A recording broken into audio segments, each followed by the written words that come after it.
जिन ब्राह्मणों ने गाली दी, जिन ब्राह्मणों की पत्नियों ने शब्द कहा, गौतम ऋषि उन ब्राह्मणों के घर गए, प्रणाम किया। आप बताओ गौ हत्या का दोष कैसे मिटेगा? 1000 वर्ष तक तुम्हें तप करना पड़ेगा, साधना करना पड़ेगी, भूखा रहना पड़ेगा, भोजन नहीं करना है, गोबर पर लिपे हुए पर बैठकर तप साधना करनी है, जंगल में रहना पड़ेगा, और गंगा को अपने घर तक लेकर आना पड़ेगा। तब तुम्हारा ये पाप ब्रह्म हत्या का, गौ हत्या का कटेगा। गौतम ऋषि ने स्वीकार कर लिया, मैं सारे तीर्थ करूंगा, तीर्थ कर कर बाद में तप करूंगा, 1000 वर्ष तक गंगा को लेकर आऊंगा। अब उन्होंने तो कहा था गंगा को लोटे में लिया ना, पर इनने समझा गंगा को यही लाना पड़ेगा, बैठ गए तप साधना करने के लिए। 1000 वर्ष निकल गए, शंकर भगवान प्रकट होकर सामने खड़े हो गए। मांग गौतम बाबा, क्या चाहिए गौतम ऋषि? अहिल्या तुझे क्या चाहिए? गौतम ऋषि सम्मुख, गौतम ऋषि, शिव जी कह रहे हैं मांगो, गौतम ऋषि कहते हैं बस कृपा करो, गंगा लाना है यहां। इतनी सी बात। शंकर जी ने कहा पहले मेरा मन कर रहा है कि जिसने तेरे पर झूठा इल्जाम लगाया उनको मैं पूर्ण तरह से बर्बाद कर दूं। जिन्होंने तेरे ऊपर गलत इल्जाम लगाया मैं उनको श्राप देना चाहता हूं। इतने में गौतम ऋषि की पत्नी अहिल्या चरण में पड़ गई। ना ना बाबा, बाबा ना, बाबा ना, ना। अरे उन्होंने तुमको ब्राह्मण गौ हत्या लगा दी, मैं उनको श्राप देने के लिए तैयार हूं। अभी हाथ में शंकर जी ने जल लिया गंगा का, श्राप देने। मां अहिल्या चरणों में पड़ गई। बाबा ना, बाबा ना, मैं तुम्हारे हाथ जोड़ती हूं बाबा, हमारा पुण्य इतना हमने करा, उसका ये फल मिलेगा कि ब्राह्मण की पत्नियों को और पतियों को श्राप? ना बाबा, बाबा ना। चरण पकड़ लिया अहिल्या ने भोलेनाथ के। बाबा रुको, बाबा कह रहे हैं उन्होंने गालियां दी, अपशब्द कहे, ताने दिए, गौ हत्या का दोष लगाया, तुम उनको श्राप नहीं देने दे रही? नहीं बाबा, मैं श्राप नहीं देने दूंगी। क्यों? क्योंकि बाबा अगर वो हम पर दोष नहीं लगाते, गाली नहीं देते, ताना नहीं देते, गौ हत्या नहीं लगती, तो आप भी तो नहीं आते, आप भी तो नहीं आते। जब हमको गालियां पड़ी, जब अपशब्द कहे, ताना दिया, आना टेढ़ा कहा, जब हमारे ऊपर दोष पर दोष लगाए, हम भक्ति में डूबे रहे, तभी तो आपका दर्शन हुआ है ना बाबा। अगर वो नहीं होते तो आपका दर्शन कैसे होता बाबा? बस आप मिल गए ना बाबा, उनको छोड़ो, आप तो गंगा को लाइए। शंकर भगवान ने 7 जटा में से 7 केश को ऊंचा किया, गंगा की धार गोदावरी बनकर निकलकर प्रकट हो गई। गोदावरी बनकर प्रकट। भागीरथ बाबा गंगा को लाए थे और गौतम बाबा गंगा को लाए थे। भागीरथ बाबा जिस गंगा को लेकर आए उसको भागीरथी कहा गया, और गौतम बाबा जिस गंगा को लेकर आए उसको गोदावरी कहा गया। भागीरथ बाबा जिसको लेकर आए उसे भागीरथी कहते थे, और गौतम बाबा जिसको लेकर आए उसको ये। जब तक अपशब्द लोग नहीं कहेंगे तब तक भगवान भी नहीं मिलता साहब। आड़ा टेढ़ा कहेंगे तुम्हारा मन हटेगा, अपशब्दों से दिल कछोटेगा, तब तो भगवान के पास जाओगे, तब तो भगवान के पास जाओगे।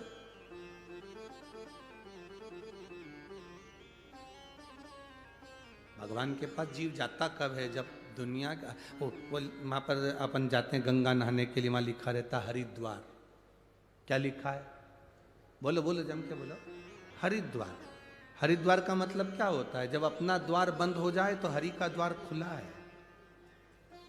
अपने द्वार से जब धक्का दे दिया जाए तो हरि का द्वार खुला है। अपना द्वार बंद हो जाए तो हरि का द्वार खुला है। आपके भाग्य की सराहना हो कि त्र्यंबकेश्वर की पवित्र भूमि के नजदीक में रह रहे हो। अपने अपने घर जाकर एक बार राइनोन से नजर उतरवा लेना। ये शिव की कृपा है, ये बाबा की करुणा है।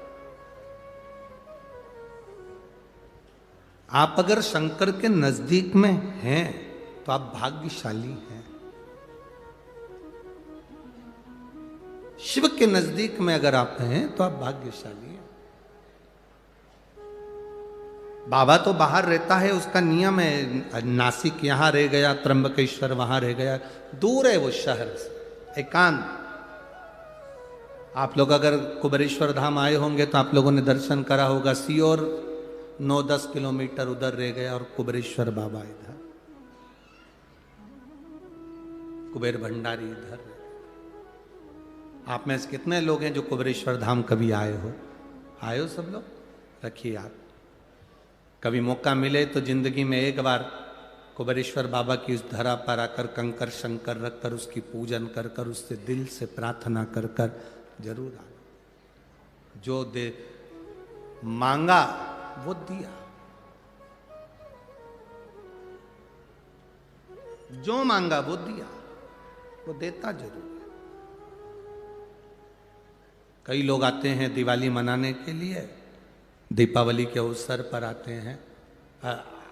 आज कई लोग कह रहे थे गुरुजी देव दीपावली आज है क्या? अब हम उनको क्या कहें कि कथा चल रही है देव दीपावली, यहाँ कथा 25 को विराम होगी और 26 तारीख की देव दीपावली है। 25 को तो यहाँ विराम हो जाएगा, 26 को आएगा ना देव दीपावली का पर्व। तो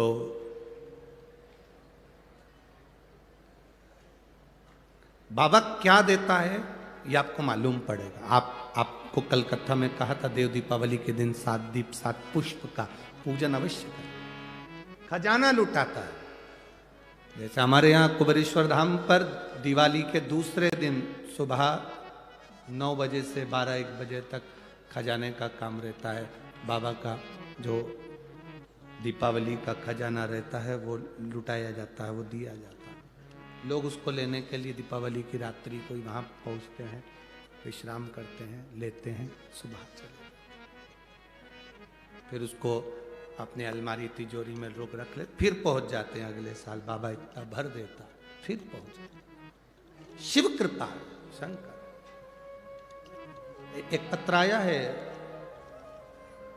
मेरा नाम रुपेश आहिर है, मैं नासिक में राणा प्रताप चौक सिड़कों का निवासी हूँ।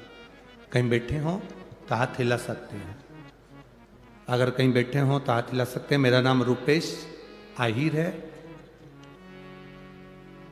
नासिक में राणा प्रताप चौक सिड़कों का निवासी हूँ। कहीं बैठे हों तो हाथ हिला सकते हैं, अगर कहीं बैठे हों। इधर बैठे हैं क्या? दिख रहा है आपको? चैनल में आए? बच्चा लाए हैं क्या साथ में? बाबू आया है उनका? नहीं लाए? लाए हैं, बच्चे को लाए हैं, उसको बुलाओ, यहीं से ले लो उसको। हाँ बुला लो यहाँ से। मेरा नाम रुपेश आहिर, नासिक आहिर है, नासिक में राणा प्रताप चौक सिड़कों का निवासी हूँ। मेरा लड़का गौरांश आहिर है, 2.5 साल का है। 5 महीने पहले उसको कैंसर हो गया। कैंसर इतना प्रबल हुआ कि संभलने का मौका नहीं दे पा रहा। हम लोग बहुत डर गए। 2.5 साल के बच्चे को 5 महीने पहले जो कैंसर हुआ वो बहुत विचित्र था। हमारी पड़ोसन रोज 1 लोटा जल चढ़ाने शिव मंदिर जाती है और वो बहुत तेज तेज चिल्ला कर कहती है श्री शिवाय नमस्तुभ्यम। हमने उससे पूछा तो चिल्ला कर कहती है श्री शिवाय नमस्तुभ्यम, ये क्या है? उसने कहा ये सीहोर वाला महाराज कथा करता है तो इस मंत्र का जाप बताता है, हम वही जपते हैं। सीहोर कहाँ? आप जाएंगे उज्जैन तो सीहोर सर्च करेंगे, पहुंच जाएंगे। हमने कहा हम सीहोर नहीं जा सकते क्योंकि बेटे को तो अभी कैंसर हो गया, पर बाबा का नाम लेकर मैं कथा जरूर सुनूंगा। चैनल चालू करा, कथा सुनना प्रारंभ करा। डॉक्टर के हिसाब से कैंसर बड़ा विचित्र था, करें क्या? डॉक्टर से कहा कि इस छोटे से बच्चे का कैंसर का कहीं ऑपरेशन करना या अन्य चीजें करना बहुत कठिन है। तब डॉक्टर से कहा आप तो थोड़ी दवाई दे दो, बच्चा छोटा है, 2.5 साल का है, कैसे संभालेगा। अब श्री शिवाय नमस्तुभ्यम कहना प्रारंभ करा, शिव जी को 1 लोटा जल चढ़ाना चालू करा। बेटे को ले जाकर शंकर जी को आप कथा में कहते हो उसके भरोसे रहो। मेरे बाबा दया करना, मैं तेरे उस बच्चे को हमने बाबा के सहारे छोड़ दिया कि अब ये तुम्हारी औलाद, तुम्हारी संतान, तुम संभालो। दूसरी बार हम डॉक्टर के पास चेक कराने गए तो कैंसर नील में आ गया। बच्चा आया, ला रहा है, बच्चा ला रहा है। अच्छा, बच्चा घर चले गया है, ठीक है ना बाबू? हाथ हिलाओ एक बार। श्री शिवाय।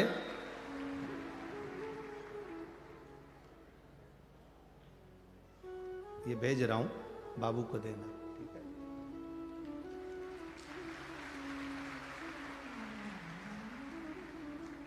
अब ठीक तो है? एक हाथ हिला दो एक बार। शिव कृपा बनी रहे। गुरुदेव, आप तो व्यासपीठ से कहते हो कथा, पर वो कथा नहीं रहती। गुरुदेव, वो मेरा बाबा खुद कहता है और सुनता है। शिव कथा है, उसको सुनो। बैठिए बहन। श्री शिवाय नमस्ते। उसके भरोसे पर रहना, उसके सहारे रहना, उसके विश्वास पर दृढ़ रहना, यह बहुत जरूरी। जब तक हम उसके भरोसे पर नहीं रहेंगे तब तक वो साधता नहीं। अब 2.5 साल का बच्चा 5 महीने पहले हो गया कैंसर, कैसे सधे? वो माता पिता के हृदय की बात कौन जाने कि क्या स्थिति होती होगी एक मां की, क्या स्थिति होती होगी एक पिता की। पर मेरे बाबा दया करना,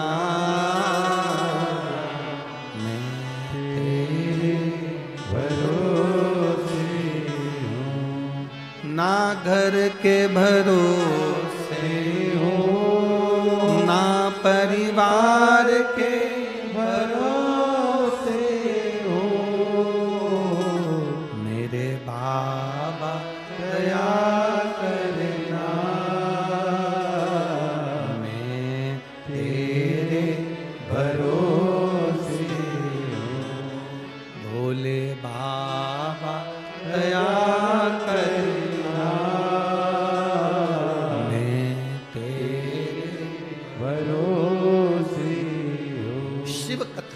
कृपा की कथा। एक माँ ने एक पत्र में लिखा, उसका 8 साल का लड़का मर गया, 8 वर्ष का बेटा मर गया, माँ पागल जैसी हो गई। माँ पागल जैसी हुई, तब उसने सब देवी देवता सब इधर उधर सब कर दिए।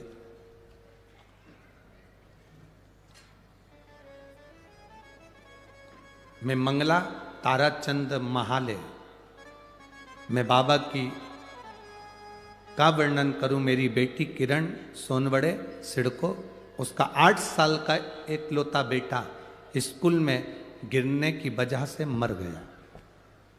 अंदरूनी चोट ज्यादा आई थी। 6 मार्च को उसका देहांत हो गया। बाबा, बेटी पागल जैसी हो गई, पूरा घर टूट गया। 4 घंटे के अंदर उसके प्राण चले गए। बाबा,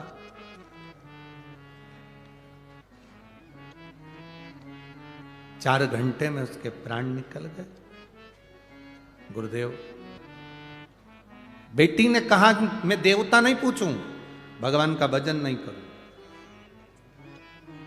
उसी तारीख को जब मेरा बेटा गया है, मुझे वो ही बेटा वापिस चाहिए तो मानूं तेरे महादेव को, तो जानूं कि कुबेरेश्वर महादेव कुछ है, कथा में कुछ है।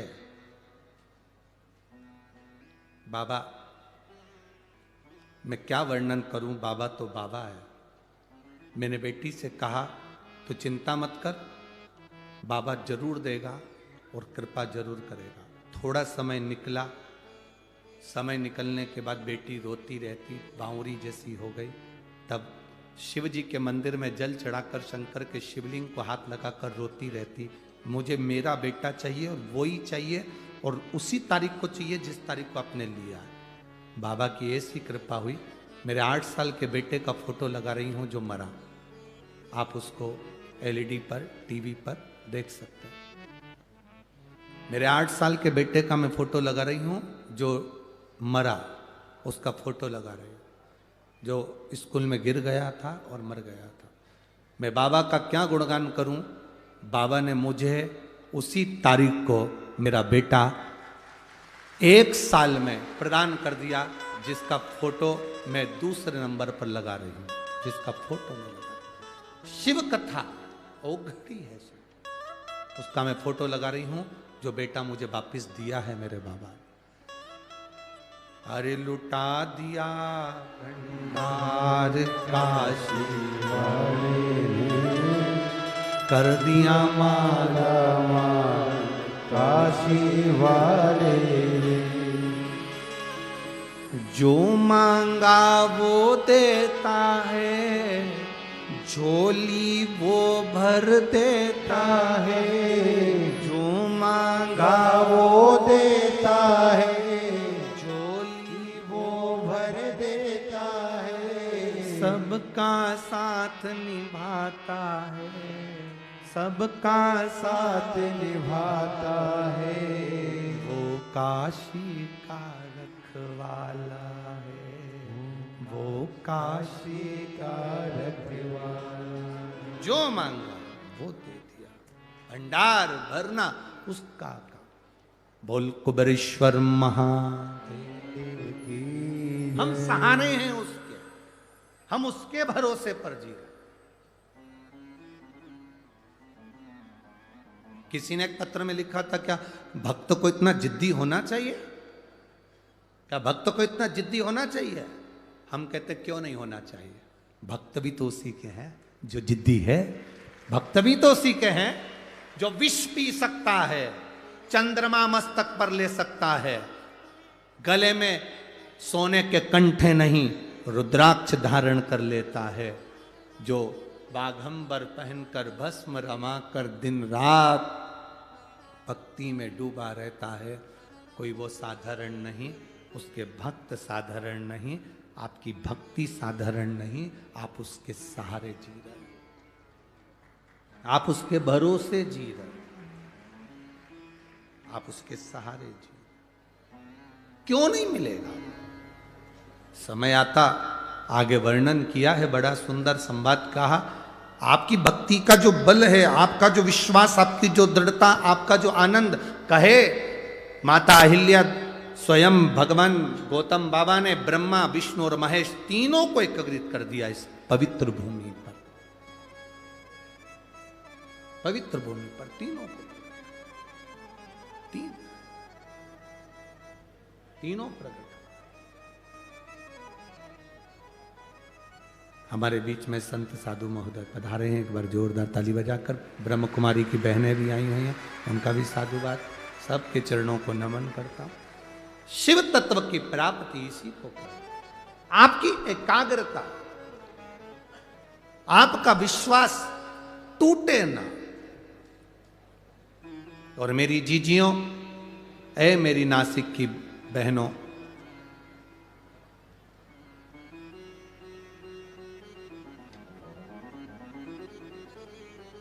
एक बात अपने जीवन में उतार कर रखना, और मेरे जितने नासिक के जीजा बैठे हुए हैं वो भी अपने भीतर उतारे, बेटियां बेटे भी अपनी जिंदगी में उतारे। आप कितने भी अप टू डेट बन जाओ, आप कितने भी विद्वान बन जाओ, आप कितनी भी पढ़ाई कर लो, कितने भी अफसर बन जाओ, पर इतना याद रखना कि अंत समय में, आखिरी में तुमने जितनी डिग्रियां प्राप्त करी है वो डिग्री काम नहीं आती। अंत समय में जो तुमने भजन करा है वो डिग्री काम आती है। तुम्हारे पास में कौन कौन सी डिग्री है वो तुम जानो। तुम कितने बड़े ओहदे पर बैठे हो वो तुम जानो। तुम्हारे पास में कितनी बड़ी पद है, कितनी बड़ी प्रतिष्ठा है वो तुम जानो। ये इंजीनियर की डिग्री और ये सारी डिग्रियां सीए की हो, डॉक्टर की हो, कलेक्टर की हो, एसपी की हो, कमिश्नर की हो, मंत्री की हो, संतरी की हो, कलंतरी की हो, ये सारी डिग्रियां केवल यहीं पृथ्वी पर चलती है। वहाँ तो एक डिग्री चलती है कि मुख से भगवान का भजन कितना किया है, परमार्थ का कार्य कितना किया है, भूखे को भोजन कितना कराया, प्यासे को पानी कितना पिलाया, वो डिग्री वहां चलती।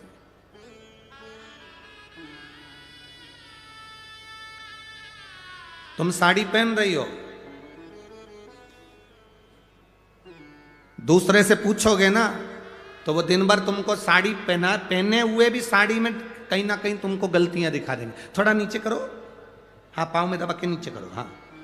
फिर किसी से पूछो, देखना ठीक लग रही हूं ना, पीछे से थोड़ी सी नीची होगी, आगे से ऊंची होगी, नीचे करो।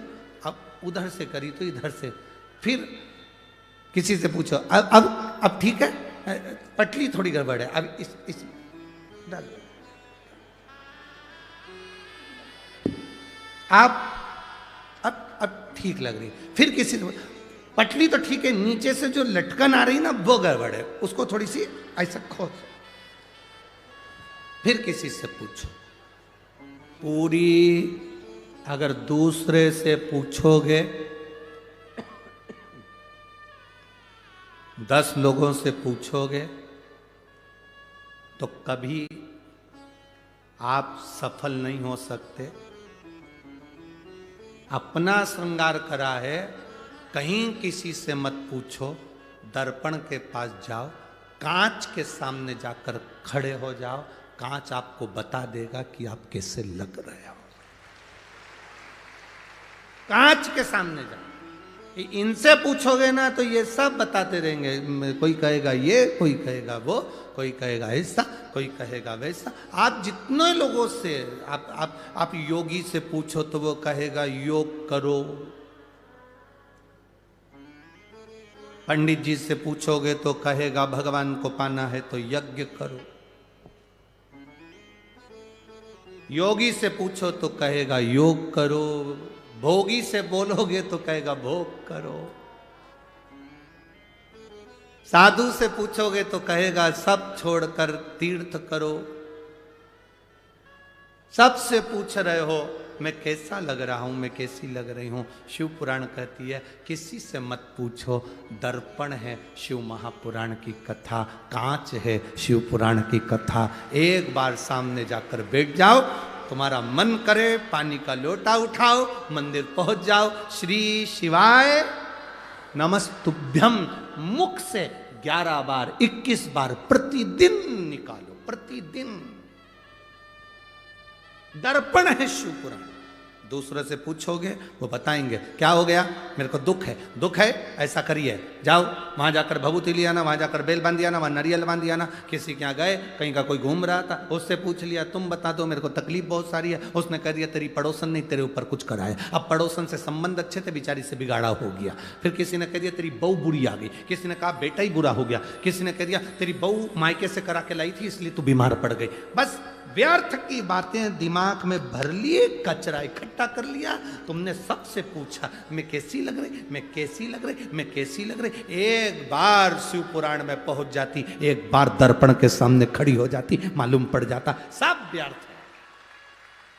ये सारा ढोंग प्रपंच कहीं नहीं। कोई कहे तुमसे कि किसी ने तुम्हारे ऊपर कुछ कर दिया, किसी ने कह दिया तुम्हारे ऊपर तुम्हारी बहू ने कुछ कर दिया, किसी ने कह दिया सास ने कुछ कर दिया, किसी ने कहा मेरी दुकान उसने बंद कर दी, किसी ने कहा उसने ये बंद कर दिया। अगर ये तंत्र मंत्र काम करते होते तो दुनिया के लोग सबसे पहले वो दिल्ली में बैठा है। तुम्हारी तो छोटी सी दुकान है, बड़ी बड़ी कंपनी के मालिकों पे नहीं करते लोग बात। इतना पैसा, करोड़ों का धन, वैभव, सत्ता, सब कुछ है ना। किसी की सामर्थ्यता नहीं आपके भाग्य के आगे। जो दुख लिखा है तो दुख भोगना पड़ेगा, और सुख लिखा है तो सुख भोगना पड़ेगा। पर इतना याद रखना, दुख की घड़ी में अगर तुम दर्पण के सामने खड़े हो, तैयार होते समय दर्पण के सामने खड़े हो, दर्पण सब सत्य बता देगा। दुख की घड़ी में शिव महापुराण की कथा में बैठ गए, शंकर के दरवाजे खड़े हो गए, तो वो दुख काट देगा। कोई नहीं काटेगा, केवल एक शिव।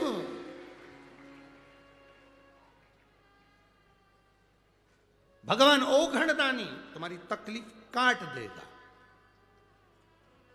आखिरी में मिलना भी किससे? उसी से तो जाकर मिलना है।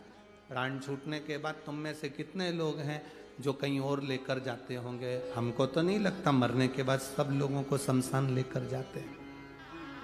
नासिक में और कहीं ले जाते हो 5 स्टार होटल में, तो बात दूसरी। तुम्हारे यहां मरने के बाद लोगों को अगर कहीं क्लब मिलब में ले जाते हो तो बात दूसरी। वाटर पार्क मरने वाले को लेकर जाते हैं? अरे बोलो तो जम के।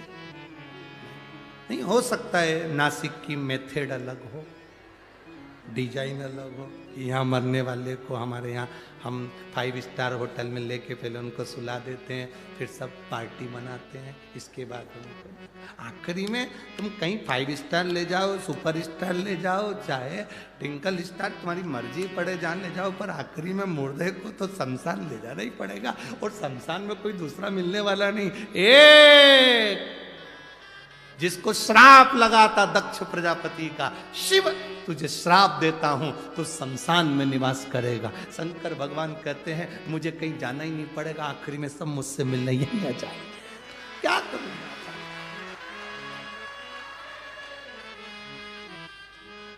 क्या करूं? पार्वती जी ने शिव जी से एक बार कहा था, देखो प्रभु सब इधर उधर जाते हैं, लक्ष्मी जी भी जाती है, सरस्वती भी जाती है, इंद्राणी भी जाती है, इंद्र भी जाते हैं, विष्णु भी जाते हैं, तुम कहीं नहीं जाते। भगवान शंकर के मैं जाकर करूंगा क्या? सबको यहीं आना है, मैं जाकर के करूंगा। शमशान एक ऐसी जगह है, व्यक्ति कितने भी गंदे कपड़े पहनकर मरा हो, आखिरी में उसको नहलाकर, इत्र लगाकर, तैयार कर कर, डेंटिंग पेंटिंग कर, फिर अच्छे कपड़े में लपेट कर लेकर जाए। जिंदा हो तब तक तुम्हारे कपड़े का नाप लिया जाता है, मरने के बाद डायरेक्ट जाकर कह दो कपड़े वाले के यहाँ, भैया मर गया, कफन देना, जरा कपड़ा देना, बिना नाप के दे देता है। उसको कैसे मालूम कि इतनी हाइट होगी? जिंदा थे, कंपनी का कपड़ा पहना, ये कंपनी का, वो कंपनी का, घड़ी पहनी कंपनी की,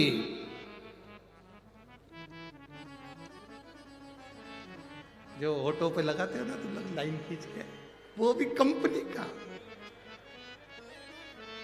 कंपनी का,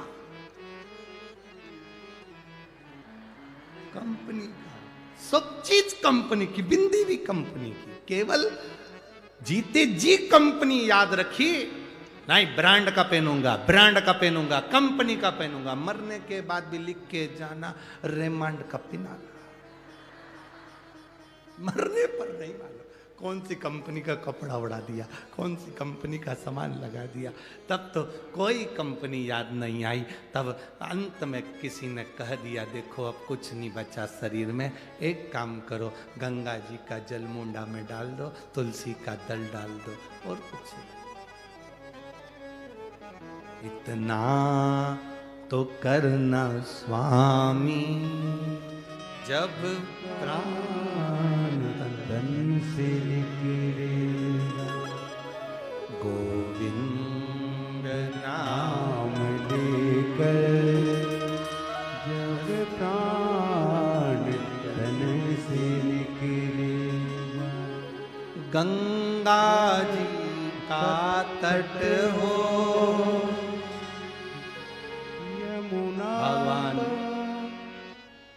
गंगा का तट हो, यमुना का बंसी, और मेरा सांवरा, और क्या चाहिए।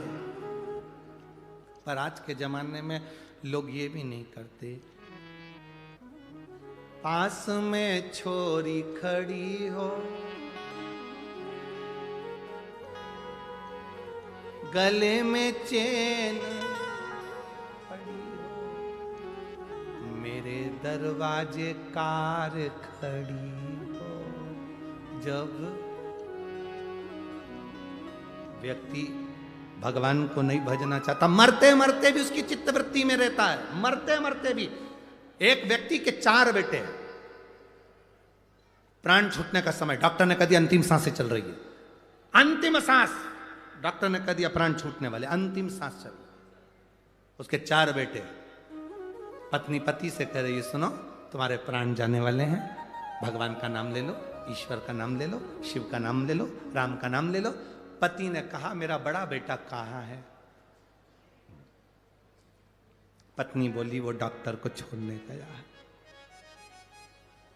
थोड़ी देर बाद पत्नी ने कहा भगवान का नाम लो, देखो अब सब छोड़ दो ये मोह माया, भगवान का नाम लो, अंतिम सांसें चल रही। मेरा दूसरा बेटा कहाँ है? दवाई लेने गया है। देखो फालतू की बात मत करो, तुम भगवान का नाम लो, राम नाम, कृष्ण नाम, शिव नाम बोलो। फिर बोला तीसरा बेटा कहाँ है? पांव दबा रहा। थोड़ी देर बाद फिर उठ के बोला चौथा बेटा कहाँ है? बस तुम्हारे लिए नारियल पानी लेने गया है। इतने में मरता हुआ व्यक्ति उठकर बोला चारों की चारों यही मर रहे हैं तो दुकान पर कौन गया है? दुकान पर अंत समय प्राण छूट रहे, दुकान याद आ रही, भजन नहीं याद आ रहा, राम नाम, कृष्ण नाम, शिव नाम याद नहीं आ रहा, अंत समय में भी दुकान याद आ रहा। कैसे भजन हो? कैसे? शिव कथा कह रही है। षडानंद कार्तिकेय का जन्म हुआ, षडानंद कार्तिकेय को प्रकट करने का कारण केवल इतना था, तारकासुर का वध करना था। तारकासुर जो शिव का उपासक है, शंकर का उपासक, शिव की भक्ति में जो डूबा हुआ है वो तारकासुर है। अब लोग कहते हैं असुर है, राक्षस है। हाँ, असुर है, राक्षस है, पर भगवान का भजन करता। राक्षस भी शिव जी को भजते हैं। हाँ,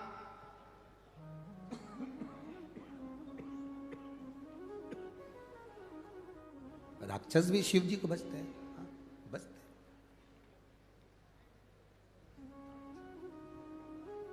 अच्छा अच्छा तो सब अपनाना चाहते हैं। ए मेरी जीजियों, जीजाओ, अच्छा अच्छा तो सब अपनाना चाहते हैं, ताजी रोटी तो सब खाना चाहते हैं, बासी कौन खाएगा?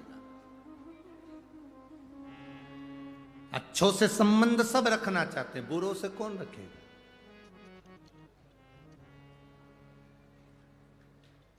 जब अच्छे कपड़े तुम पहनना पसंद करते हो, अच्छा भोजन करना पसंद करते हो, अच्छे घर में रहना पसंद करते हो, तो अच्छे से भगवान के मंदिर जाना भी तो प्रारंभ करो, तो ये सब अच्छा मिलना प्रारंभ हो जाए। जो मनुष्य का शरीर मिला, मानव की देह मिली, जो ये शरीर 83,99,999 योनि काटने के बाद ये शरीर मिला। 84 लाख में नंबर का ये शरीर है। 83,99,999 योनियां कटी, तब हम मनुष्य बने, और ये मानव शरीर यूं ही कमा दो। तुम्हारे गांव में, तुम्हारे शहर में, तुम्हारे खेड़े में तुम्हारा जीजा पटवारी बन जाए। कौन बन गया पटवारी? जम के बोलो, जम के। जीजा, तुम्हारे जीजा जी पटवारी बन गए, तो जीजा जी क्या कहते हैं? देखो मैं पटवारी बन गया हूं, तुम्हारे गांव का हूं, तुम्हारे खेड़े का हूं, तुम्हारे नगर का हूं। जितने काम करवाना है अब भी करवा लेना। मैंने सुना है मेरा ट्रांसफर होने वाला। तो तुम क्या करोगी जल्दी जल्दी? जीजाजी पटवारी हैं, जल्दी था खसरा निकलवा, जमीन के कागज निकलवा, जो करवाना अब भी करवा लो, क्योंकि जीजाजी, बोलो बोलो जम के बोलो, पटवारी हैं। और जीजाजी ने कह दिया जो करवाना है अभी करवाओ, ट्रांसफर हो जाएगा मेरा तुरंत। थोड़े दिन के बाद मेरा ट्रांसफर होने वाला है, इसलिए तुम्हें जो करवाना है, अभी मैं पटवारी हूं तो कर लूंगा। जितना अच्छा अच्छा काम करवाना है, जितना तुम्हें काम करवाना है अब भी करवाओ, फिर मेरा ट्रांसफर हो जाएगा। उसी तरह भगवान के भक्त कहते हैं अभी मेरा मनुष्य का शरीर मिला है, मतलब मैं पटवारी हूं। जितना दान करना है कर लो, भजन करना है कर लो, पुण्य करना है कर लो, नाम जाप करना है कर लो, फिर मेरा ट्रांसफर हो जाएगा। ये शरीर गया। जितने भी भक्त लोग कथा को श्रवण करने के लिए आए, हम उनसे कहेंगे ये तो बाबा की कृपा आप लोगों के एक लोटा जल से हुई है। जो आप लोगों ने एक लोटा जल चढ़ाया था ना, ये उसकी कृपा है जो शिव महापुराण की कथा मिली आपको। बोल बम का नारा है, बाबा एक सहारा। और जब तक उसका सहारा आपके साथ है, आपको घबराने की कभी जरूरत नहीं। बिल्कुल मत घबरा। बस निवेदन है कि ऐसा ना करिएगा कि 2-3 महीने मंदिर गए और 3 महीने के बाद फिर 15-20 दिन छुट्टी कर ली, फिर मंदिर चले गए, फिर 15-20 दिन छुट्टी कर ली, फिर मंदिर चले गए। नहीं, अपने घर का एक नियम बना लो। आप मंदिर नहीं जा पा रहे हो तो आपके बच्चे को मंदिर भेजिए। वो नहीं जा पा रहा तो अपने पति मंदिर जाएं, एक लोटा जल चढ़ा कर आए।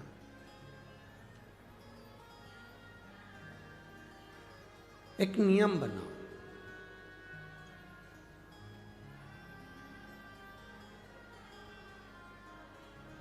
जैसे घर के दरवाजे में थोड़ी सी सरंग हो जाती है, घर का दरवाज़ा थोड़ा सा खुला रह जाता है, घर के दरवाजे में कोई जगह रह जाती है, घर के अंदर कोई खिड़की में कोई सरंग रह गई, कोई जगह रह गई, तो उसमें से चूहा अंदर घुस जाता है। बोलो सही है कि गलत है? बोलो बोलो जम के बोलो। छिपकली अंदर घुस जाती है, छछूंदर अंदर घुस जाती है, दरवाजे में कोई सरंग रह गई, खिड़की में कोई सरंग रह गई, दरवाजे में कोई गैप रह गया, खिड़की में कोई गैप रह गया, तो उसमें चूहा, छिपकली, छछूंदर, काकरोच ये सब अंदर घुस जाते हैं। दरवाजे में गैप हुआ तो चूहा, छछूंदर, काकरोच अंदर घुस गए, प्रवेश कर गए। खिड़की में गैप हुआ तो कीड़े मकोड़े अंदर प्रवेश कर गए, छिपकली अंदर घुस गई, चूहा घुस गया, छछूंदर, काकरोच, कीड़ा अंदर घुस गया। आपके जल चढ़ाने में, मंदिर जाने में गैप हो जाता है तो पाप हमारे अंदर वापिस प्रवेश कर जाता है। गैप मत होने दो। अपन मंदिर नहीं जा रहे तो अपने बेटे से कहो जरा एक लोटा जल चढ़ा कर। आप भगवान के दरवाजे तक नहीं जा पा रहे तो परिवार का कोई व्यक्ति मंदिर तक जाए, शिव जी को एक लोटा जल चढ़ा कर। गैप ना करिए। सरंग रह जाएगी, खुला रह जाएगा, छोटा सा गैप हो जाएगा तो उसमें से पाप भी हमारे अंदर प्रवेश कर सकता। पाप को प्रवेश का मौका मत दो कि पाप हमारे अंदर प्रवेश करे।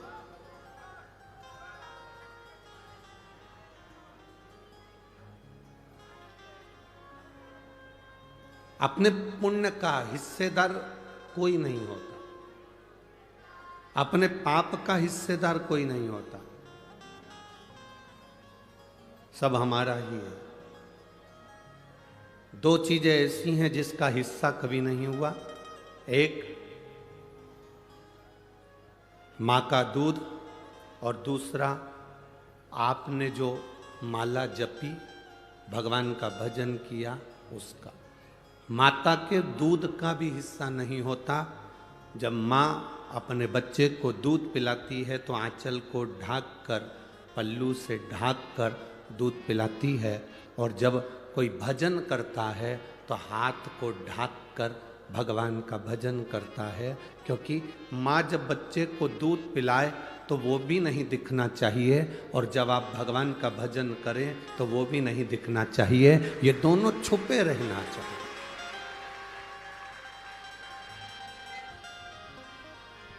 माँ का दूध और माला,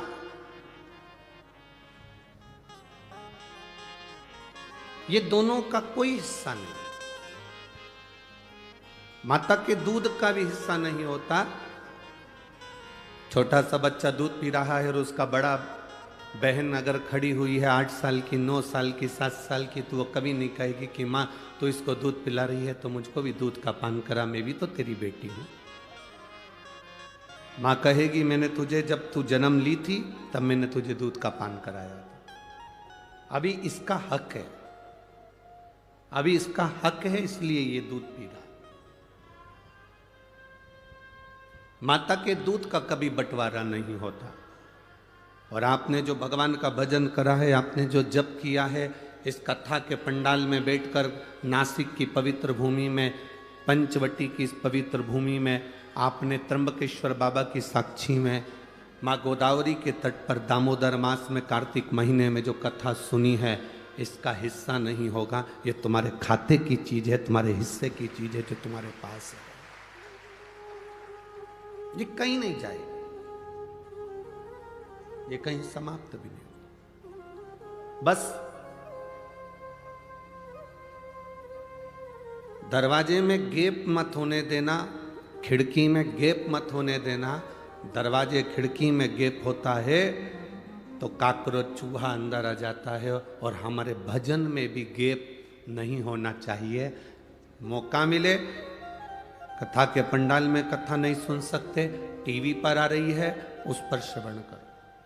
दिन में नहीं सुन सकते, रात्रि को सोने से पहले 5 मिनट, हम ज़्यादा नहीं कहेंगे कि तुम 1 घंटा कथा सुनो, सोने से पहले 5 मिनट शिव महापुराण की कथा जहाँ की भी आप निकालना चाहो अपने मोबाइल पर निकाल कर केवल 5 मिनट श्रवण करो। बाबा का श्री शिवाय नमस्तुभ्यम का जाप करो और आराम से बाबा का नाम लेकर बेफिक्र होकर बाबा के भरोसे सब छोड़कर विश्राम करो कि मेरा बाबा मुझे संभालेगा और मेरे परिवार को संभालेगा। रात को जब सोते हो तो घर की सास चिल्ला कर कहती है बेटा ताला लगा दिया, बोलती कि नहीं बोलती? तुम अपने बच्चों से कहते हो दरवाजा बंद कर कर आया कि नहीं आया, रसोई घर का दरवाजा बंद करा कि नहीं करा, बिल्ली घुस जाएगी, चूहा घुस जाएगा, ये काम करा कि नहीं करा। रात को आप बोलते हो लाइट बंद कर कर सोना, सारे हॉल की लाइट बंद करना, बाहर की लाइट बंद करना, पानी की मोटर बंद करी कि नहीं करी, ये काम करा कि नहीं करा, वो काम करा कि नहीं करा। आपकी सास भी आपसे कहती है, आप अपने बच्चों से कहते हो, कोई पति पत्नी से कहता है, पत्नी कभी पति से कहती है। रात को सोने से पहले आपको पूरी चिंता रहती है और आप सब कुछ देख कर सोते हो, इसलिए रात्रि को सोने से पहले आप 5 मिनट का नियम बनाओ कि मुझे शिव महापुराण की कथा श्रवण करना है। आप अगर जैसे घर देखकर सोते हो उसी तरह परमात्मा का भक्ति का भजन देखकर सोओगे तो परमात्मा भी पूरी रात तुम्हारे घर को देखता रहे, आप उसके भरोसे।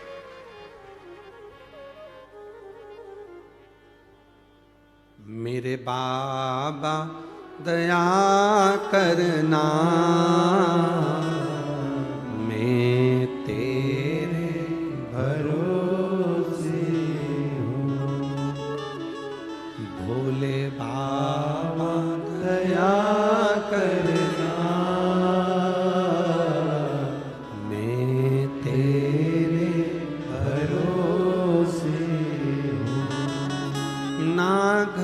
के भरोसे हो, ना परिवार के भरोसे हो। मेरे बाबा दया करना, एक नंबर, मैं तेरे भरोसे हूँ। मेरे बाबा दया करना, मैं तेरे भरोसे, ना इनके भरोसे हूँ, ना उनके भरोसे हो, ना इनके भरोसे हो, ना उनके भरोसे हो। मेरे बाबा दया करना, मैं तेरे भरोसे हूँ। भोले बाबा दया करना,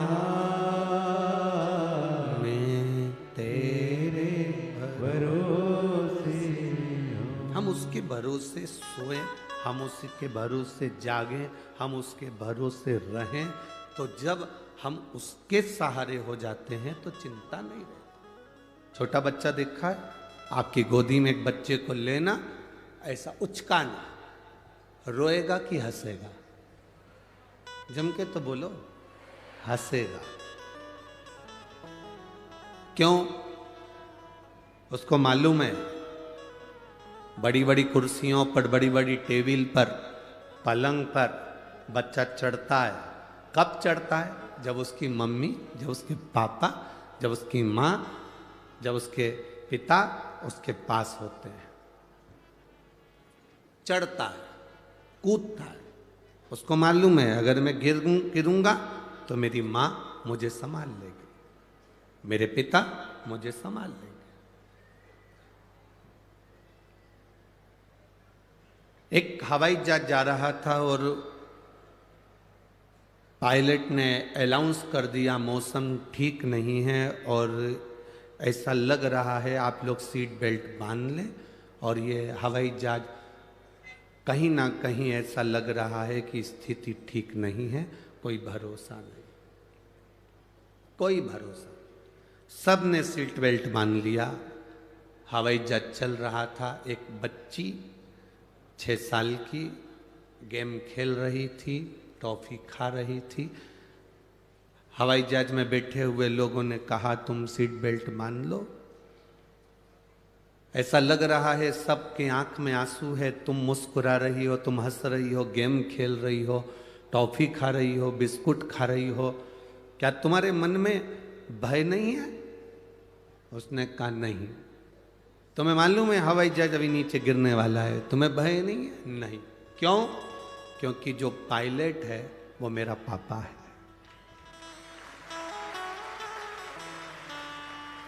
जब मेरा पिता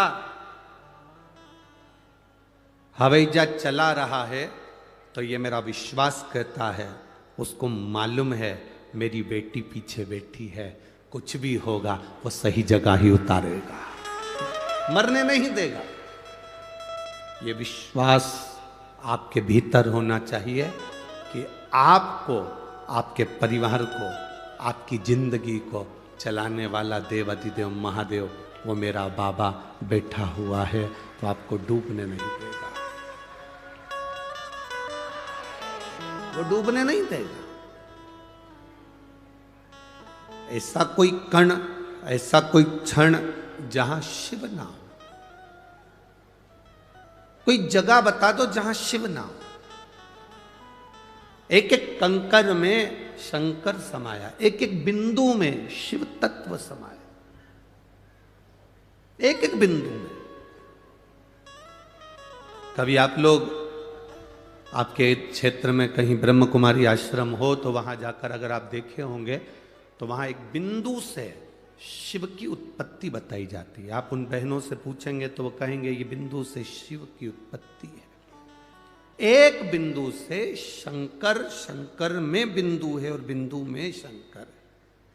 और फिर उन देवादिदेव महादेव से आगे आगे जो रचना हुई, नारायण, ब्रह्मा, देवता सब प्रकट होते चले गए।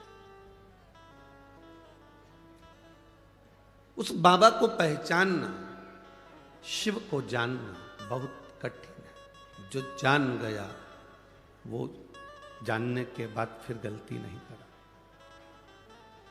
रात्रि को सोने से पहले उसका भजन जरूरी है। सांप से डरते हो ना? अरे बोलो तो। नहीं डरते हो तो मंगवा के छोड़ दे। सांप से डरते हो तो पाप से भी डरा करो। जब सांप से भय लगता है तो पाप से क्यों नहीं लगता? हम किसी को अपशब्द कह रहे हैं, ताने दे रहे हैं, गाली दे रहे हैं, आड़ा टेढ़ा कर रहे हैं, ये श्रेष्ठता नहीं। तो कई लोग कहते हैं गुरुजी आप कहते हो कि गंदा मत बोलो, अपशब्द मत बोलो, ताना मत दो, गाली मत दो, आड़ा टेढ़ा मत बोलो, और दूसरे लोग हमको बोलते हैं वो। अरे तो हम तो हमेशा कहते हैं ना, जो उन्नति की सीढ़ी पर चढ़ता है, जो तरक्की के मार्ग पर आगे बढ़ता है, तो सबसे ज्यादा गाली उसी को पड़ती है। दूसरे नहीं बकेंगे।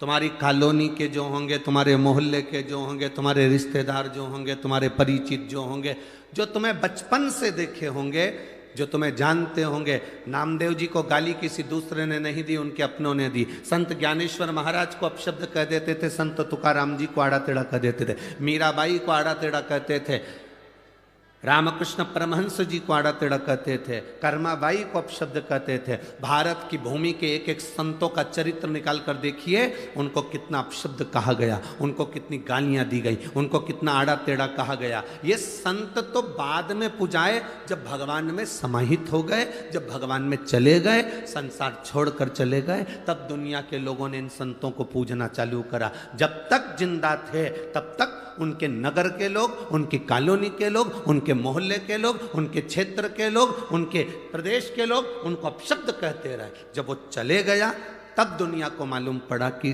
संत तुकाराम जी क्या थे, संत ज्ञानेश्वर क्या थे, संत एकनाथ जी क्या थे, मीराबाई क्या थी, रामकृष्ण परमहंस क्या थे, श्रीमद वल्लभाचार्य जी क्या थे, श्री रामानुजाचार्य जी महाराज क्या थे, श्री निम्बकाचार्य जी महाराज क्या थे। उनको पहचाना फिर लोगों।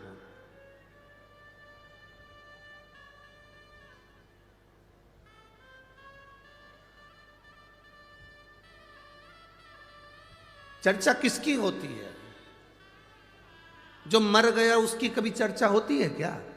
अरे जम के तो बोलो। जो जिंदा है, जिसकी हस्ती है, जिसको लोग जानते हैं, उसी की चर्चा होती है। जिसकी हस्ती ही नहीं, जिसको लोग पहचानते ही नहीं, लोग उसको कुछ नहीं कहते।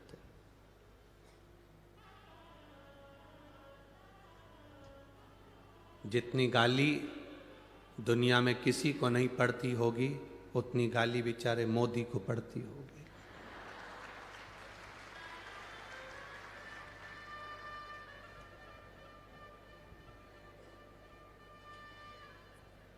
सारे विपक्ष शब्द अपशब्द कहते रहते हैं। तुम्हें तो जरा सी कोई गाली दे दे तो तुम मुंह फुला के बैठ जाओ, उसके बाद भी उसके चेहरे पर सल नहीं आता, प्रसन्नता में अपना कार्य कर कर आगे बढ़ता जाता है। प्रसन्नता में कार्य कर कर आगे बढ़ते जाता। मुड़कर मत देखो कौन ने गाली दी है, कौन ने अपशब्द कहा, कौन ने ताना दिया, किसने क्या कहा। आप अपना कर्म करिए। अरे मत बुरे कर्म कर बंदे, वरना पछताएगा। भगवान की आंखों से तू बच नहीं पाएगा, तू बच नहीं पाएगा। अरे ओ अज्ञानी मत कर नादानी, अरे ओ अज्ञानी मत कर नादानी। तेरे कर्म का फल भी तू ही पाएगा, जैसा किया तूने तेरे आगे आएगा। मत बुरे कर्म कर बंदे, वरना पछताएगा। भगवान की आंखों से तू बच नहीं पाएगा, तू बच नहीं पाएगा। जो मिला हमें समय, उसको हम क्यों गमाएं? व्यर्थ की बात कर कर, गाली देकर, अपशब्द कहकर, ताने देकर। असली संत, असली साधु, गुरुजन जब जन्म लेता है तो उसको सबसे ज्यादा अपशब्द कहा जाता है, बहुत गालियां दी जाती, तब तो निखरता है। सोने को तपाएंगे तो उसमें निखार आएगा ना।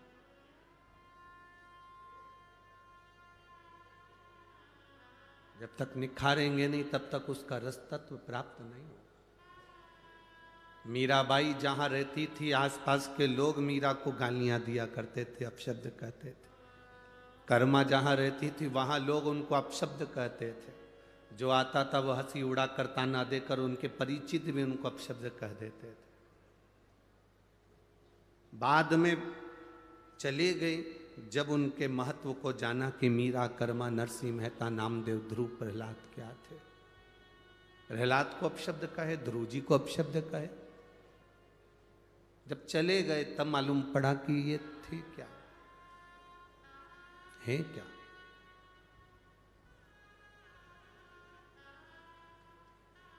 जीते जी पहचानना कठिन है। सास जिंदा है, उसका मन कर रहा है कि मुझे खीर बना के खिला दे। बहू से 4 बार बोल चुकी, खीर नहीं खिलाई। सास निपटी, खीर बनी। सास गई, खीर तैयार। अब सास को नहीं, उसका फोटो जो लगा हुआ है इस्माइल देता हुआ, बस वो कंडा जलाकर, गाय की गोबरी जलाकर, उसको जलाने के बाद थोड़ी सी पूड़ी और खीर उसमें छोड़कर फिर प्रणाम। सास फोटो में विचार कर रही, मैं कहते कहते मर गई तो नहीं खिलाया। मरने के बाद पूड़ी और खीर को मिला के फोटो में चिपकाया। सास बिचारी सिर पे पल्लू डाली, फोटो में ऐसी कैसी मुस्कुराती रही, पूड़ी चिपकी रही। पूरे साल श्राद्ध आई तब पूड़ी और खीर निकली, अगले साल की फिर चिपकी।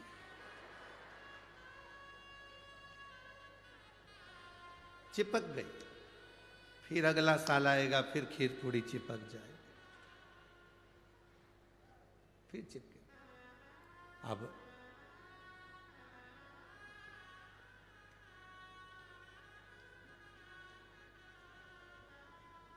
हमारा तो केवल इतना सा निवेदन है, जब तुम्हारे बच्चे दुकान पकड़ ले, जब तुम्हारी बहू रसोई घर पकड़ ले, तुम्हारे बच्चे अच्छे से दुकान चलाने लगे, काम करने लगे, तुम्हारी बहू अच्छे से रसोई घर में भोजन बनाने लगे, घर संभालने लगे, जब तुम्हारे बच्चे दुकान पकड़ लें, तुम्हारी बहुएं तुम्हारा घर रसोई घर पकड़ लें, तब तुम हाथ में पानी का लोटा पकड़ लो और माला पकड़ लो।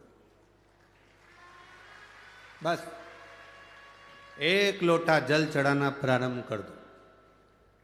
नी पकड़ोगे, 2-4 कदम चलने की आदत डालो। दिन भर सोफे पर पड़े रहते हो, मोबाइल रिमोट हाथ में पड़ा रहता है, पड़े पड़े घर में शरीर में बीमारी बढ़ती चली जाती है। दूध वाला दूध देने आता है, घंटी बजाता है तो भी नौकर जाता है। कोई आया तो नौकर दरवाज़ा खोलता है, भोजन वाली, कपड़े वाली, बर्तन वाली, भांडे वाली सब आती है। तुम अकेले केवल मोबाइल और टीवी, इसके सिवाय डेंटिंग, पेंटिंग और कुछ भी। शरीर बेकार हो जाएगा, कोई काम नहीं आएगा। कम से कम 1 लोटा पानी लेकर जब तुम शंकर जी के मंदिर में चलकर जाओगी, पैदल चलकर जाओगी, तो लोग ये जान भी जाएंगे कि हमारे नगर की सेठानी कम से कम मंदिर आती है, और शरीर भी ठीक रहेगा और बाबा की शरणागति रहेगी। तुम्हारे बेटे दुकान पकड़ ले, तुम्हारी बहुएं घर पकड़ ले, रसोई घर पकड़ ले, तो तुम हाथ में एक लोटा जल और हाथ में माला पकड़ लो। ये दो चीज अगर नहीं पकड़ पाए तो फिर पलंग पकड़ लो। फिर डॉक्टर क्या कहेगा? पलंग पकड़ लिया, थायराइड गड़बड़ हो गया, शुगर ऊंची नीची हो रही, बीपी ऊंचा नीचा हो रहा, घुटने दुख रहे, कमर में गैप आ गया, ना जाने कितनी कितनी बीमारियां मनुष्य को घेरती चली जाती है। उसका कारण इतना सा है कि तुमने सही समय पर माला नहीं पकड़ी, तुमने सही समय पर पानी का लोटा नहीं पकड़ा, तुमने सही समय पर शिव महापुराण नहीं पकड़ी, तुमने सही समय पर बाबा का नाम नहीं पकड़ा, इसलिए फिर बाद में पलंग पकड़ना पड़ा। पलंग पकड़ो उससे पहले माला पकड़ो।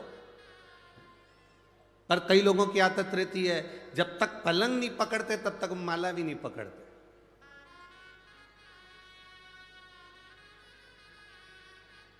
डॉक्टर ने कहा थोड़ा घूमा करो। कितना घूमती हो? जाया करो घूमने, बीमारी बढ़ रही है। अब घूमने जा रही है, डॉक्टर कहा तब घूमी, पहले घूम लेती ना। पलंग पकड़ा तब माला पकड़ी तो मतलब कुछ नहीं है।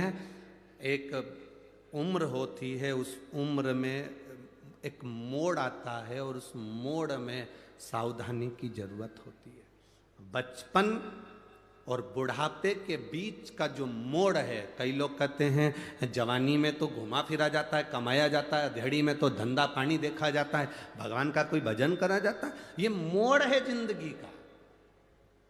अब तुम्हारे यहाँ शादी में मोड़ बनता है कि नहीं बनता वो हमको नहीं मालूम। हमारे यहाँ तो हाँ, जो शादी होती है तो दूल्हा को भी एक यहाँ पर मोड़ बांधते हैं और दुल्हन को भी एक यहाँ पे मोड़ बांधते हैं। तुम्हारे यहाँ बांधते? अरे बोलो तो जम के। बांधते ना मोड़। मोड़ क्यों बांधते हैं? और मोड़ बांधते हैं तो मोड़ बांधने का कारण केवल इतना है कि अब तो ये मोड़ तेरे सर पर बांधा गया है, बहू के सिर पर मोड़ बांधा गया है। मोड़ बांधने का मतलब ये है कि अब तुम्हारी लाइफ में, तुम्हारी जिंदगी में एक मोड़ आने वाला है। उस मोड़ में सावधान रहना, नहीं तो जिंदगी नरक हो जाएगी। इसलिए मोड़ बांधा जाता है। जैसे ही आप यहां से जाओ, नासिक से जाओगे, अगर आप सीहोर के लिए जाओगे तो बीच में बहुत सारे मोड़ पड़ेंगे, तो लिखा रहता है मोड़ है सावधान। कहीं कहीं लिखा रहता अंधा मोड़ है सावधान। बोलो पढ़ा कि नहीं पढ़ा तुम लोगों ने? पढ़ा? मोड़ सावधान हो जाओ, ब्रेक हाथ में रखो, गियर का ध्यान रखो, गाड़ी की स्पीड कम करो। मोड़ है, मोड़ पर ध्यान रखना पड़ता है। उसी तरह बचपन में इतना ध्यान रखने की जरूरत नहीं, बुढ़ापे में इतना ध्यान रखने की जरूरत नहीं। जब बचपन धीरे धीरे निकल रहा हो और आप थोड़े से बड़े होते चले जा रहे हैं, तब तुम्हारी जिंदगी में मोड़ आएगा। उस मोड़ में तुम गुटखा, तंबाकू, सिगरेट, बीड़ी और गलत गलत मदिरा की बोतल नहीं, हाथ में एक लोटा जल पकड़ना, वो मोड़ तुम्हारी जिंदगी का सुख दे जाए। लाइफ में मोड़ आता है, जिंदगी में मोड़ आता है। ऐसा कोई व्यक्ति नहीं जिसकी जिंदगी में मोड़ नहीं आया। जब रोड पर मोड़ आता है तो मोड़ आएगा। शादी हुई तो मोड़ बांध दिया कि मोड़ आएगा। जिंदगी में कोई अपशब्द कहे, ताना दे, गाली दे, तुम बहू बनकर जा रही हो, ध्यान रखना मोड़ बांधा है। जिंदगी में मोड़ आएगा। कोई ताना भी दे तो बिल्कुल सहन लेना, कोई अपशब्द भी कहे तो सह लेना, कोई आड़ा टेढ़ा बोले तो सह लेना।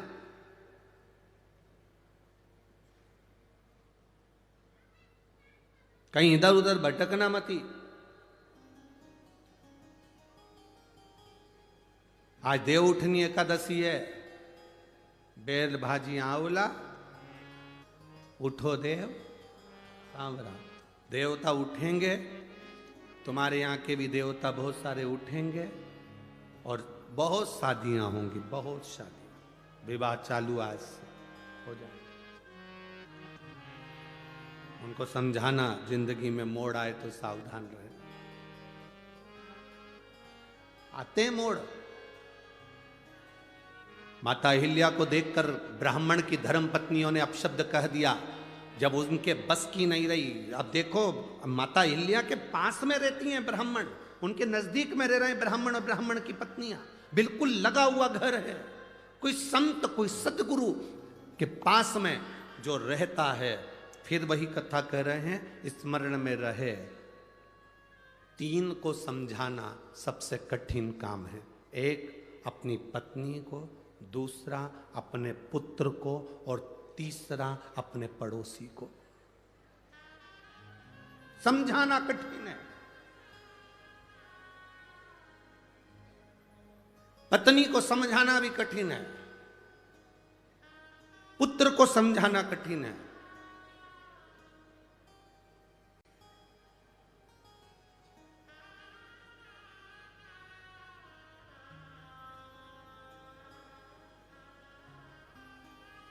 और पड़ोसी को समझाना कठिन, बहुत कठिन काम।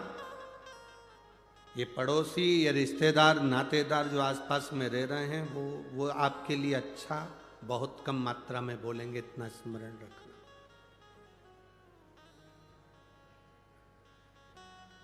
दुनिया के लोग आपकी तारीफ कर देंगे, पर आपके नजदीक रहने वाला आपकी तारीफ नहीं करेगा। वो कुछ ना कुछ तुम्हारी बुराई कर देगा, आप शब्द कह देगा। कौन? किसको जानते हो?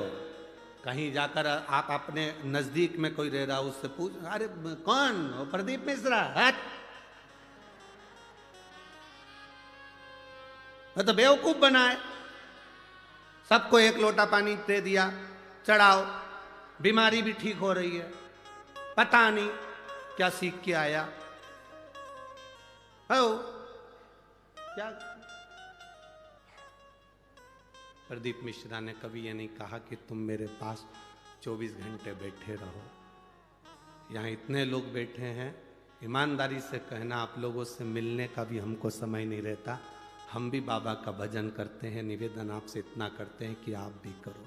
उसने हमें पकड़ा है, संभाला है, तो वो आपको भी संभालेगा। हमारे पास बैठकर क्यों समय बर्बाद। ये आविष्कार भूसे, श्री आविष्कार जी भूसे हमसे कहते हैं, गुरुजी और महाराज उन तो मिलते भी हैं, बातचीत भी करते हैं, आप तो बस केवल अगर मिलने का भी दिन होता है, आप कहते हो कि कथा 5 दिन की होती है तो पीछे के 2 दिन मिलते हो, 7 दिन की कथा होती है तो पीछे के 4 दिन मिलते हो, पर आप मिलते भी तो 1 मिनट के, बस आए, उठे और चल दिए अपना पाठ करने के लिए।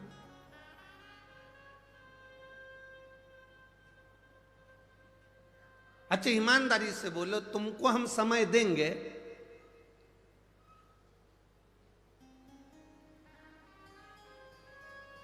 तो हमारे दुख की घड़ी में तुम क्या हमको समय दोगे?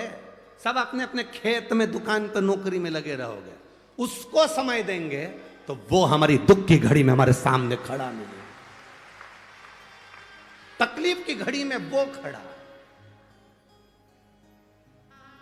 पर आपकी आदत ऐसी होगी, तुम अपने रिश्तेदार को समय देते हो बहुत, शादी में समय देते हो बहुत, फैशन में समय देते हो बहुत, खाने में समय देते हो बहुत, जितने स्टॉल लगे हैं शादी में सब निपटाते हो सब।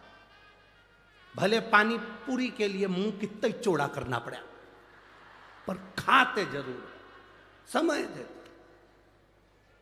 श्रृंगार में समय दिया, रिश्तेदार को समय दिया, परिवार को समय दिया, बेटे को समय दिया, बेटी को समय दिया, कुटुंब को समय दिया, सबको समय दिया। और एक बार एक्सीडेंट हो गया, कहीं बीमारी आ गई, वेंटिलेटर पर पड़े हो, वेंटिलेटर पर पड़े हो, बीमारी आ गई, एक्सीडेंट हो गया, तकलीफ आ गई, कष्ट आ गया, आखिरी का समय पलंग पर पड़े हो।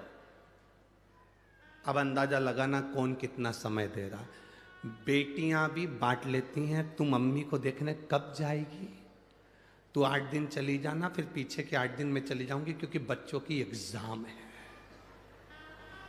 भैया, बड़े भैया को कहा तुम चले जाना, छोटे ने कहा कि एक काम करना, 8 दिन में हॉस्पिटल में रह लूंगा, 8 दिन तुम रह लेना। जिसको तुमने समय दिया पूरी जिंदगी, पड़ोसियों को समय दिया, वो कौन से हॉस्पिटल में बैठ गए। जिसको समय दिया, आजमा कर देखना, तुम पर जब दुख आता है, उस दुख की घड़ी में जितने रिश्तेदार सब मुंह मोड़कर बैठ जाते हैं। और जिसको तुमने समय नहीं दिया, मेरे देव अधिदेव महादेव को, मेरे शिव को, मेरे बाबा को, जिसको तुमने समय नहीं दिया, केवल एक जरा सा समय दिया था, एक लोटा जल चढ़ाना है। अपने नासिक में शिव पुराण की कथा हुई, जैसे भिंड में होने जा रही है 28 तारीख से, फिर जलगांव में होने जा रही है 5 तारीख से। ऐसे तुम अपने नजदीक में अगर शिव पुराण हो रही है, अपने नजदीक में शिवालय है जहां तुम अपना समय दे रहे हो, ये समय तुम अपनी डायरी में लिखकर जरूर रखना कि मैं 1 घंटे पहले कथा में पहुंची थी, वहां पहुंचकर मैंने श्री शिवाय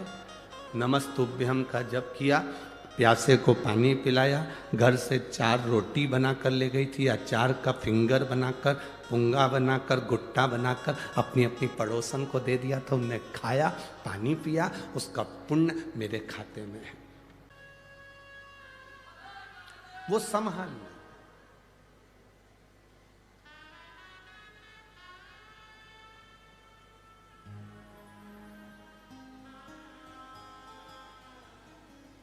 सारी समस्या का हल। अब इस बहन से कोई पूछे, ये कालाराम मंदिर के पास में जो रहती है, चित्रा ईश्वर परदेसी, कालाराम मंदिर के पास पंचवटी नासिक में जो रहती है, उसका मोबाइल नंबर भी यहाँ लिखा। इस बहन से कोई पूछे कि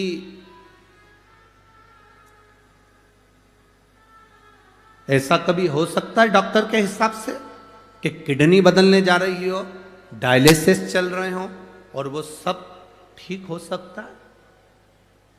क्यों नहीं हो? जब आप भगवान के भरोसे रहते हो, उस पर सब कुछ छोड़ देते हो। एक पत्र में एक भाई मिलिट्री में जॉब करता था,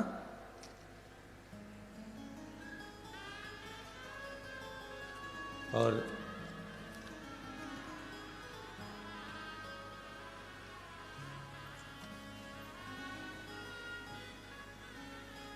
उर्मिला संदीप बड़गुजर, नासिक, पार्थोड़ी फाटा, मोबाइल नंबर ये है। कहीं बैठी हैं तो हाथ हिला से, आप ही हैं?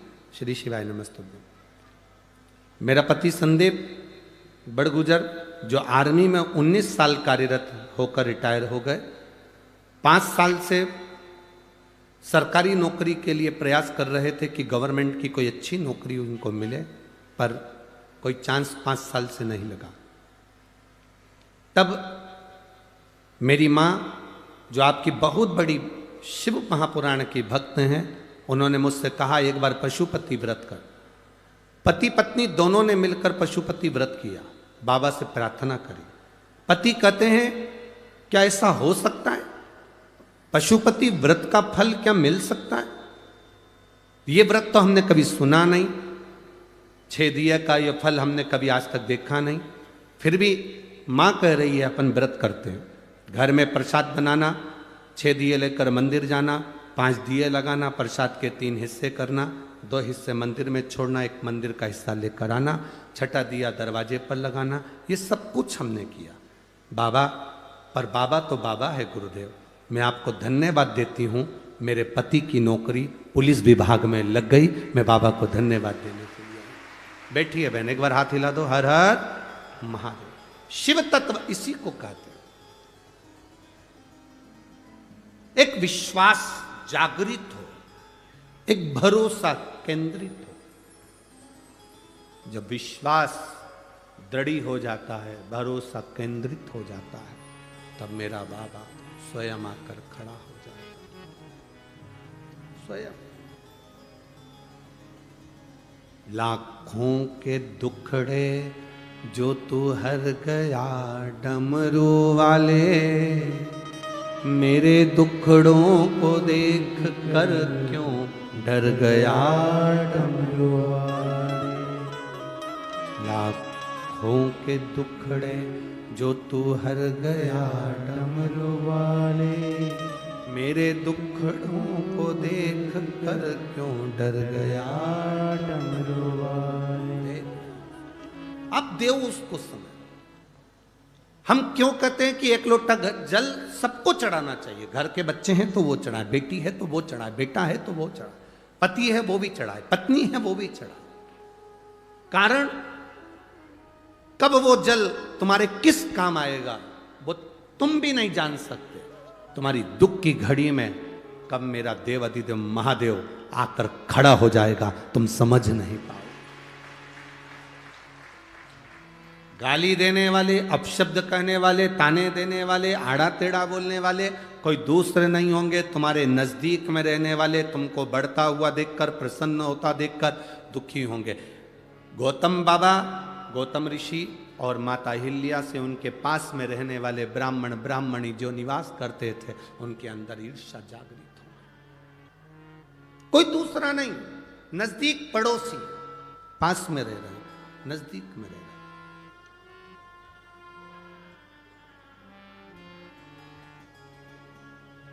आप कभी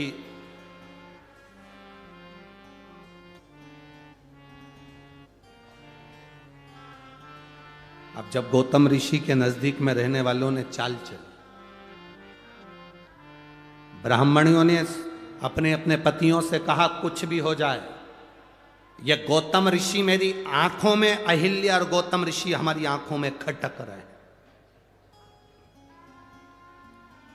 जब व्यक्ति बहुत उन्नति की ओर बढ़ता जाता है, तरक्की की ओर बढ़ता जाता है, तो कई लोग ऐसे हैं नजदीक में रहने वाले उनकी आंखों में खटकने लगता है। खटकना, तुम रोज रोज शंकर जी के मंदिर में जल चढ़ाने जाओ तो तुम खटकने लगोगे लोगों को। ये चल्दी सियोर वाला महाराज की चेली, ये देखो हो गई पागल, ये भी टीवी पे कथा सुन सुन, ये चल दी पानी चढ़ाने के लिए, ये चल दी जल चढ़ाने के लिए। आग लगे बस्ती में, क्या किसको रोइए, चादर तान के सोइए। कहने दो, बोलने दो, अब शब्द कहेगा कहने दो। माता अहिल्या को देखकर नजदीक में रहने वाली ब्राह्मणी ने अपने पतियों से कह दिया ये खटक रहे हैं। अपने नजदीक में रहने वाला कोई ऐसा होगा, बहुत सारे ऐसे होंगे जो तुम उनको खटकोगे। इसका नाम क्यों चल रहा है, इसकी शोहरत क्यों, इतना पैसा कहां से आ रहा है, इतना धन कैसे आ रहा है, इतना बड़ा निर्माण कैसे कर लिया, इतना धन कैसे कमा लिया, इतना वैभव कैसे, इसको लोग क्यों पूछते हैं, इसको क्यों मानते हैं लोग, इसकी बात महादेव भी क्यों मान लेते हैं। ये कथा में कहते हैं, भजन में कहते, स्मरण में कहते, क्यों स्वीकार करते, बहुत को खटके। गौतम ऋषि और माता अहिल्या क्यों खटके नजदीक वालों को, उसका कारण इतना सा था, नगर में पानी नहीं गिरा, क्षेत्र में पानी नहीं गिरा। सारे नगर के लोग गौतम ऋषि की धर्म पत्नी अहिल्या के पास आए। माता माता माता, कई लोगों ने कहा अहिल्या के पास चलते हैं, गौतम ऋषि से कहेगी, जब गौतम ऋषि इतनी शंकर जी की भक्ति करते हैं, गौतम ऋषि शंकर का इतना भजन करते हैं, तो जरूर वो पानी गिरवा सकते हैं। सब आए अहिल्या माता के पास में। अहिल्या जी ने गौतम ऋषि से कहा नगर में पानी नहीं, क्षेत्र में पानी नहीं, कुछ करिए।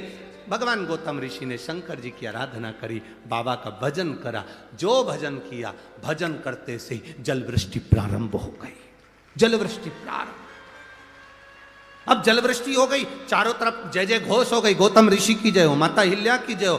धन्य है ऐसे ऐसे ऋषिवर, धन्य है ऐसी माता, धन्य। पूरे नगर में हाहाकार मच गए, क्षेत्रों में हाहाकार मच गए। दुनिया के लोग गौतम ऋषि से मिलने के लिए आने लगे, उनको प्रणाम करने आने लगे, उनको नमन करने लगे। माता अहिल्या की जय जयकारी होने लगी। बड़ी सतीवान है, बड़ी पतिव्रता, परमेश्वर को मानने वाली है, उसकी जय जयकार होने लगी। वो जय जयकार इन ब्राह्मण की पत्नियों को नहीं सुहाया, जो पड़ोस में रहते थे उनको नहीं सुहाया। तुम्हारी जय जयकार, तुम्हारी प्रबलता लोगों को नहीं सुहाएगी, पर तुम घबराना नहीं। पड़ोसन ने कह दिया ये खटक रहे, इनको निकालो। और तब ब्राह्मणों ने गणेश जी का हवन करा। गणेश जी आए, कहा इन पर तुम गौ हत्या का दोष लगा दो। गणेश जी बोले ऐसा मत करो। क्यों कर रहे, उसने क्या बिगाड़ा तुम्हारा, कुछ तुम्हारे गाली दी, अपशब्द कहा, कभी तुमसे मिला, कभी तुमसे आड़ा टेढ़ा कहा, कभी तुम्हारा मिलन हुआ, कभी तुम्हारे लिए उसने कुछ अपशब्द कह दिया, नहीं तो फिर तुम क्यों कह रहे हो। नहीं, हमको खटक रहा, हमको खटक रहा, हमको ठीक नहीं। हमको श्रेष्ठ नहीं लगा, ये हमें खटक रहा है। ठीक है, अगर ये तुम्हें खटक रहा है, गणेश जी महाराज मन पर पत्थर रखकर स्वयं दुबली पतली दुर्बल गाय बन गए और गाय बनकर गौतम बाबा के आश्रम की ओर चले। गौतम बाबा ने आज तक किसी गौ माता को एक कंकर उठाकर नहीं मारा था, क्योंकि गौतम ऋषि को मालूम था एक बार राजा जनक मार्ग से जाती हुई गाय को हटा दिए थे साइड में से, तो उनको भी नरक जाना पड़ा था, उनको भी नरक। अब उनके स्मरण में है गौ माता की भक्ति किसको कहते हैं, उन्होंने नहीं उठाया। पर गाय जब नजदीक की ओर आने लगी, जहां शिवलिंग था उस शिवलिंग के पास में गौ माता आने लगी, तो उन्हें छोटी सी एक हल्की सी दुर्बा कत्राड़, छोटा सा, इतना छोटी दुर्बा पतली गाय को बस ऐसा करा और गाय थोड़ी सी आगे बढ़ी और प्राण छूट गए। सारे ब्राह्मण इकट्ठे हो गए, ये गौतम बाबा की गौ हत्या कर दी, इनको धक्के मारकर निकाल दो। निकालने की तैयारी हो गई, अब शब्द कहा, गौतम ऋषि की आंख में जल भर गए। अहिल्या देवी रोने लगी। अहिल्या जब रोई तब गौतम ऋषि ने कहा, कहाँ जाएंगे? अहिल्या कहती है, आप चिंता ना करो, वो है जिसको हमने समय दिया, वो हमारा समय संभालने के लिए